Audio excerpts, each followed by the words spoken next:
You grew up thinking it was normal.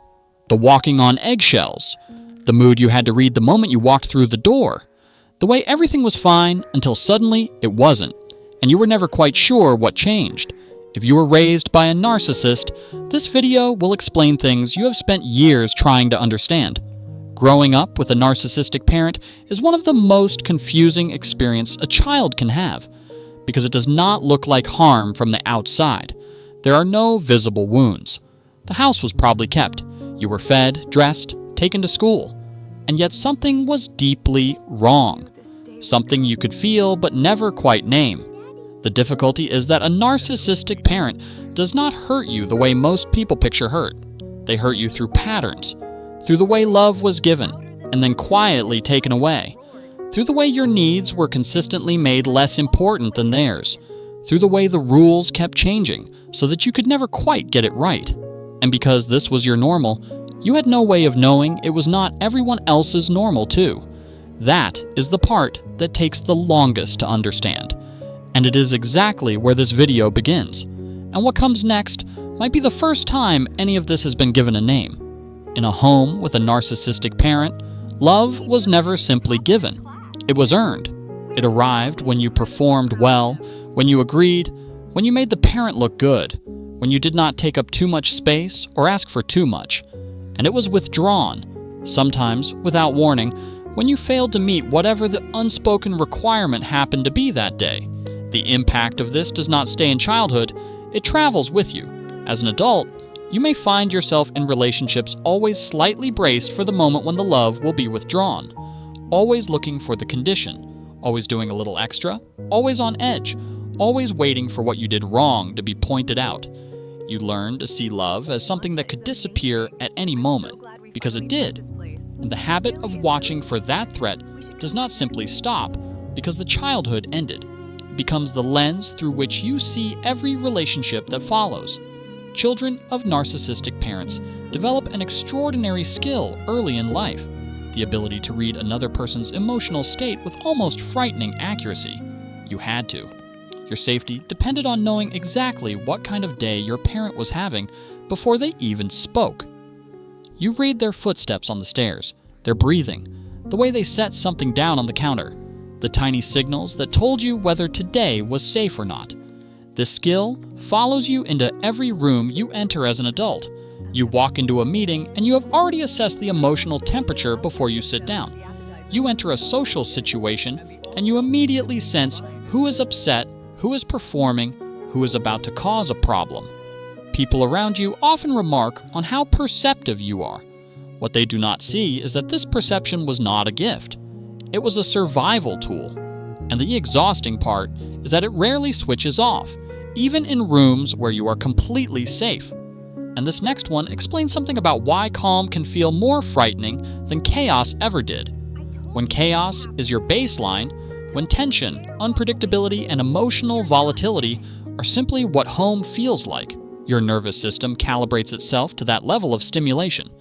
It learns to expect it. And then in adulthood, when you find yourself in a genuinely calm relationship or a stable environment, something unexpected happens. It does not feel safe. It feels like the quiet before something goes wrong. People raised by narcissists often find themselves drawn to intensity in relationships, not because they enjoy chaos, but because it feels familiar. It feels like love, because that is what love felt like. The calm person, the stable relationship, the uncomplicated friendship. These can feel almost suspicious or strangely flat. The anxiety that kept you alert as a child does not know the danger is gone. It is still scanning, still waiting, still expecting the chaos that once defined what home meant. A narcissistic parent communicates, in ways both direct and indirect, that your needs are an inconvenience, that your emotions are too much, that who you are is an imposition. You may have heard this explicitly. Stop being so sensitive. You are so dramatic. Why do you always make everything about yourself? Or you may have simply absorbed it through repetition, through being overlooked, dismissed, and having your experiences minimized until you stopped bringing them to anyone at all. The result is a deep and quiet belief that you take up too much space, that you should want less, that your feelings are burdens to other people. As an adult, this shows up in the way you minimize your own needs in conversation, in the way you apologize reflexively for things that require no apology, in the difficulty you have asking for help without immediately reassuring the other person that it is completely fine if they cannot. The child who learned to make themselves smaller is still in there, and still believes, somewhere, that they are too much. And this last one might explain the most important pattern that followed you into adult life. In a home with a narcissistic parent, the emotional labor runs in the wrong direction entirely. The child manages the parent.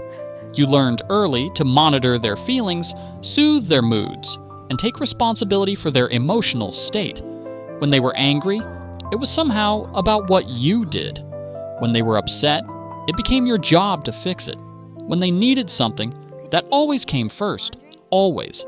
This produces an adult who is extraordinarily attuned to other people's needs and almost entirely disconnected from their own. You notice when someone else is uncomfortable before they have noticed it themselves. You take on their distress as your own problem to solve. You give and give in relationships and find it almost impossible to receive. Not because you are naturally selfless, but because putting yourself first still triggers something from childhood that says that is not allowed, that your job is to take care of others, and it has always been your job. First, last, and in between. Narcissism rarely begins with one generation. The parent who could not love you the way you needed was almost always a person who was never loved the way they needed either. That does not excuse what they did or make the harm less real, but it does explain the thread.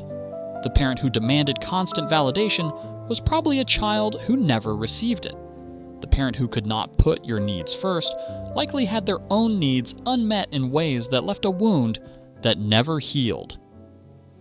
What gets passed down in these families is not just behavior. It is a way of understanding what relationships are for, what love is allowed to look like, and that understanding, painful as it is to carry, can be changed. But first, it has to be seen clearly and named honestly. And before we finish, the most important thing in this entire video, the patterns you carry from a narcissistic upbringing are not character flaws. They are responses, intelligent, adaptive responses that a child developed in order to survive an environment that was genuinely difficult to navigate. The hypervigilance, the compulsive caregiving, the distrust of calm, the apologizing for your own existence, none of these are things that are wrong with you.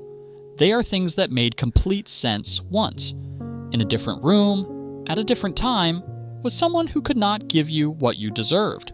Seeing the pattern is the beginning.